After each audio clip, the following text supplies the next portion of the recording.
Donc mes travaux de recherche portent sur l'étude du comportement de la levure de boulanger, qui s'appelle de son petit nom Saccharomyces cerevisiae, lorsqu'elle est exposée à un traitement thermique. Alors traitement thermique, c'est juste un mot qui fait référence aux hautes températures, à la chaleur. Donc vous voyez un peu, je travaille avec des microbes qui sont soumis à des hautes températures dans des aliments. Donc effectivement, je travaille dans le domaine de la décontamination des aliments par la chaleur. Donc ça fait appel à tout ce qui est stérilisation et pasteurisation. Et en fait, je me suis mis en tête d'essayer d'améliorer ces techniques de décontamination. Et comment je vais faire ça? Eh ben, j'ai besoin, pour pouvoir améliorer ces techniques de décontamination, de mieux comprendre le comportement des microbes lorsqu'ils sont soumis à la chaleur.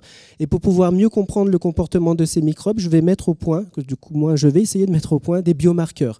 Alors, les biomarqueurs, vous en connaissez tous, hein, ce sont des indicateurs qui vont me renseigner si ma levure elle est en bonne ou en mauvaise santé. C'est un peu comme quand vous mesurez la température d'une personne pour savoir si elle est malade ou pas. Et ben moi, je suis un peu le médecin des levures. Je ne vais pas aller mesurer leur température, mais je vais aller regarder au niveau des molécules et de tout un tas d'autres choses à l'intérieur de la levure si je peux trouver des renseignements sur leur état de santé.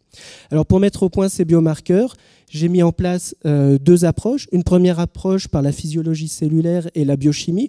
Bon, tout ça ce sont des noms savants, mais en fait, c'est juste pour dire que je vais regarder ce qui se passe au niveau des structures de la levure. Donc là, sur la première diapo, sur cette diapo, vous avez deux levures qui sont dessinées ici. Donc j'ai regardé ce qui se passe au niveau de la membrane et de tout un tas d'autres choses dans la levure.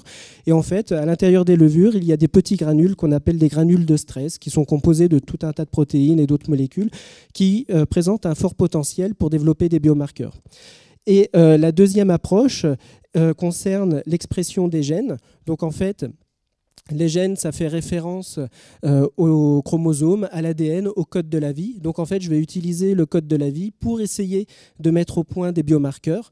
Et donc un gène, on a besoin de l'allumer pour qu'il s'exprime. Donc quand on l'allume, ça permet de créer une molécule qu'on appelle l'ARN qui va permettre de créer des protéines essentielles à la vie. Et donc moi, je vais essayer de chercher des ARN qui sont présents chez les levures en bonne santé et pas chez les levures entre guillemets malades. Et une fois que j'aurai fini ce travail sur les levures, eh ben, je vais essayer de développer ce concept chez des micro-organismes pathogènes qu'on retrouve chez les aliments comme Listeria et Salmonelle. Voilà, merci.